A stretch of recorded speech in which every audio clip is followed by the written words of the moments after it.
If you are a Formula One fan, I am glad you are joining me here today on Paddock HQ for some post-race analysis. Let's get into it. First of all, I'm going to go in reverse order. We're going to talk about the teams from the bottom up to the top, and I want to start with McLaren. McLaren is in trouble. Briefly, Lando Norris is an incredible talent, and he is outperforming his team and the vehicle.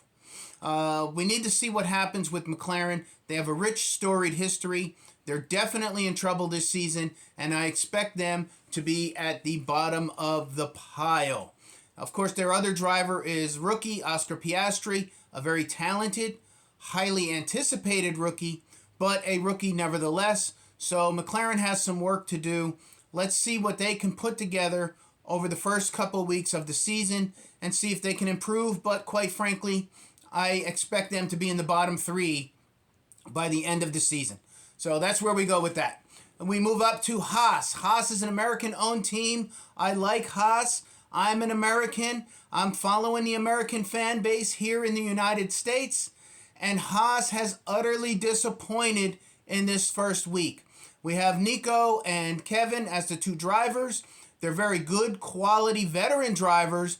However, I think they were not performing up to the levels of the vehicle. I think the vehicles could have been driven better. Just my opinion. Even though it just didn't work out for Haas. They've had a lot of difficulties over the last couple of years with accidents and sponsorship issues and all of these things going on. But if you watched the testing and if you watched the practice sessions, I think Haas should have performed better. So where did Haas, their two drivers, we had Nico Hülkenberg finished 15th and Kevin Magnussen finished 13th. Neither one of them finished in the points. I think that was a disappointment. I think they have a better car than that. Let's give them a little time, but not the way you want to start out if you are the Haas team. You want to really be in the mid-pack. You want to be competing for a mid-pack spot, and it doesn't appear that they are prepared to do so right now. So, AlfaTauri. AlfaTauri, we have Yuki Tsunoda finished 11th, and Nick De Vries, another rookie, he finished... Where did Nick finish? Nick finished 14th. Just a quick couple thoughts on these folks. Nick De Vries is definitely coming in with a very aggressive attitude, a very fun attitude. He looks like he wants to make a difference at this team. I applaud him for that. I'm pulling for him. I want to see him do well. Yuki Tsunoda, he's another story. He finished 11th, almost in the points, but I'm very surprised that Red Bull has had so much patience with him. With his attitude and his anger issues and, his immaturity. Now, I don't see that this season. Let's give him some space this season. Let's see what he does. I'm just merely making the point that Red Bull usually does not have a lot of tolerance and patience for drivers. And I think they've given Yuki quite a bit of rope. And let's see what he can do with it this season. So, AlfaTauri, they are one of the bottom teams. Yuki did finish 11th. I'm going to hold judgment on him and Nick until we get a couple races under our belt. Williams Racing. I'm loving this Williams Racing. I knew they would have a couple good storylines with the new team principal coming in. And, of course, with the American driver, Logan Sargent. And Alex on the other side, an experienced driver, Alex Albon. Where did they finish? So, Logan Sargent finished 12th. After qualifying 16th, he ended up finishing 12th. Logan Sargent had a very strong testing. He had a very strong practice session runs. And he had a very good, stable start to the season. So, congratulations, Logan. You did a good job. Alex, of course, finished in the points. Alex got 1 point for Williams Racing. Congratulations to them. They are not in the bottom three right now. So let's see what happens as we move along with them. But they clearly expect to get better.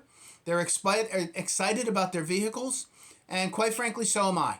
So good job to Alex for getting that point. And good job to Logan Sargent for putting in a solid first week performance and a solid preseason workout through the practice and the testing sessions. Now we move to Alpine. Alpine, Esteban Ocon had some trouble.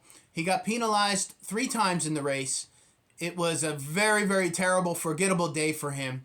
He's not going to race like that the whole season. He got it out of his system. Alpine was very cautiously quiet but optimistic throughout the preseason. And even Gasly, who was a little too comfortable, I thought, coming into the season, who did not have a good testing session, did not really have a good practice session, started P20th last on the grid, but ended up moving into P9, which got him a couple points for Alpine.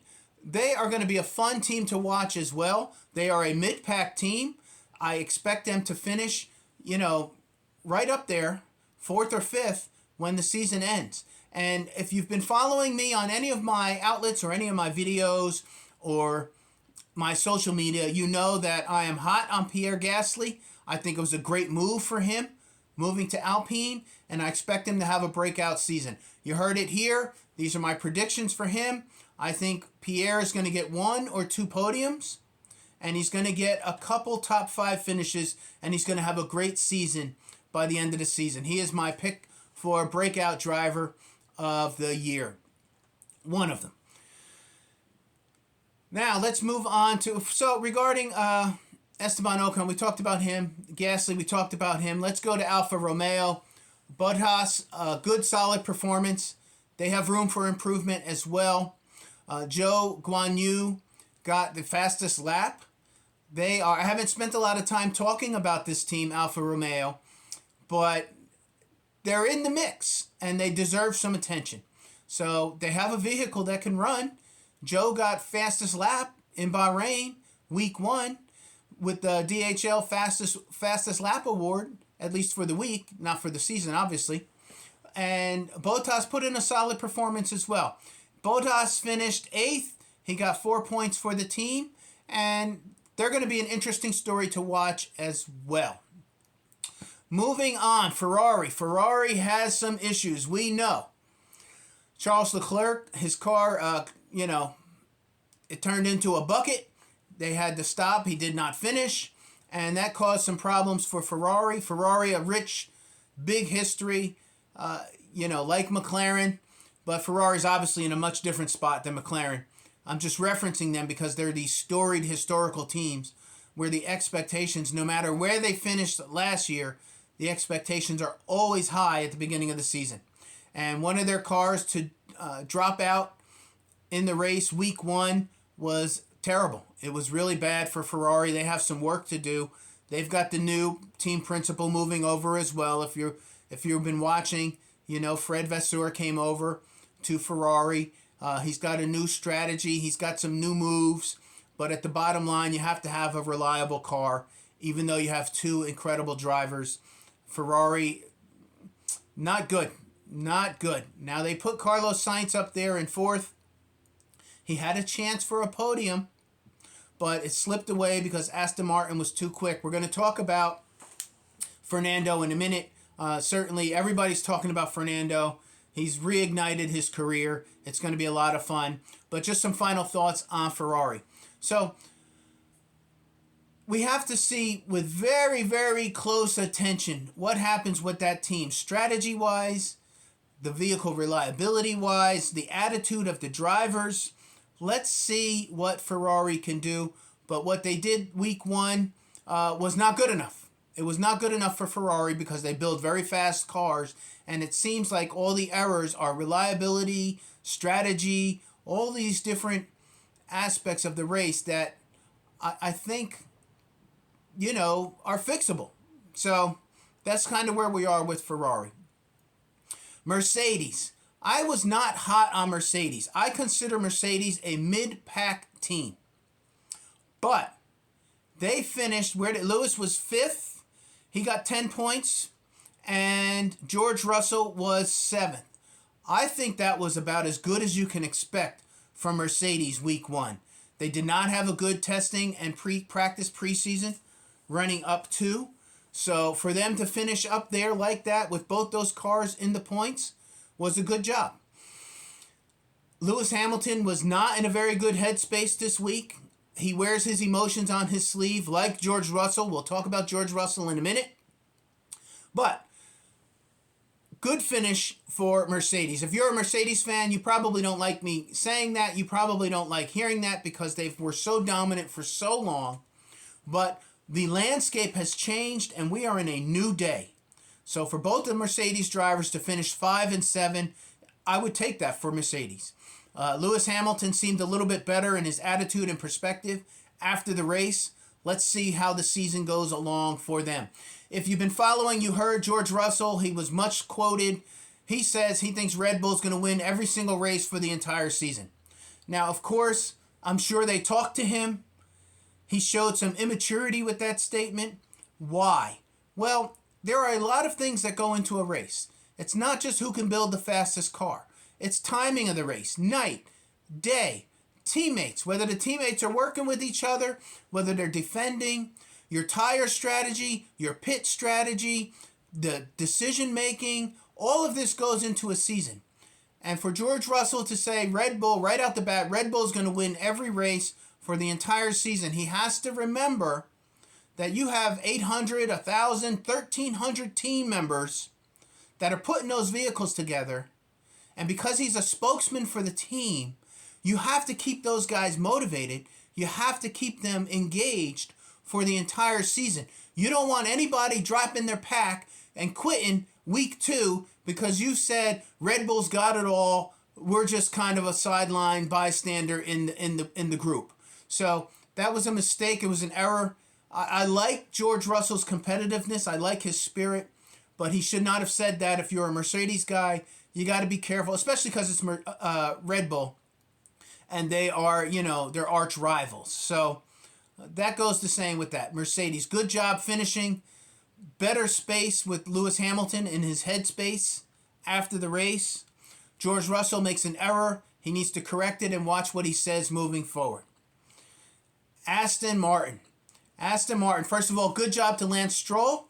He was not going to stay out of his vehicle. If you weren't paying attention, he had a preseason injury. He hurt his wrist. He saw some of the best doctors in the world. They built a very fast car over at Aston Martin, and he was not going to be held out of that vehicle week 1, race 1. And where did he finish? Lance finished 6th. He got 8 points for Aston Martin. Congratulations, Lance. You did a great job putting yourself on the map week 1. Awesome job. Now, Fernando drove like he was demon possessed. Incredible race. He has a fast car. He knows it. He was overtaking the control. It was great. It was great to watch Fernando. He's reignited his career. He was driving like he was 20 years younger, and it was fun to watch. Of course, if you're not a Red Bull fan, you want somebody, anybody, that could compete with them so that it's not a completely dominant season. And it looks like everybody is starting to pin their hopes on Fernando and Aston Martin. Great job. I was not necessarily a huge Fernando fan, but I'm excited to see what he can do as well. So, I'm a bit on the bandwagon. Let's see. He's fun to watch. He's always, he's like Darth Vader, and he accepts that, he's cranky and he's very competitive, and it's fun to watch him. Let's see what he can do moving forward as well. I love it. I love that it was a great week. I love that the season is underway. I love that I get to post these videos and talk, analysis, my opinions about the team, and I want you to follow along. Now, Red Bull. 2 incredible cars, 2 incredible drivers, current reigning world champion. What can you say? We knew they were going to be fast after the first couple laps. They had the race under their belt, and they crushed the competition. Let's see what they can do moving forward as well. Are they going to stay at the top? Is this going to be what we think it may be? Or are we in store for some surprises? I loved watching the race. I don't hate Red Bull. I don't love Red Bull, but I give them respect. I give them respect for that team. They are focused. They're doing everything right. and they're being rewarded for it. So, that's my analysis of the teams. The Constructors Series, as it stands now, Red Bull's at top, Aston Martin is second, Mercedes is third. Good job, Mercedes. Ferrari is in fourth. Not so good job, Ferrari. Alfa Romeo, good job. Alpine, got some work to do, but not bad. Williams Racing, 4 out of 5 stars for week 1. Awesome job. I'm loving the storylines out of Williams Racing, and I'm loving supporting Logan Sargent, our American driver on the grid. The rest of the last, AlfaTauri, Haas, and McLaren, they're going to have to go deep into the bag of tricks to see what they can do there. So it'll be fun to watch. Thank you for watching. I'm going to shoot another video. I'm going to have a post-race analysis after every race. And then during the week, I'm going to have a midweek chop-up. So I want you to follow along. Make sure you subscribe. And make sure you engage. Let me know what you think. Let me know where I'm wrong. Let me know where I'm right. Have a great day. I look forward to talking with you again.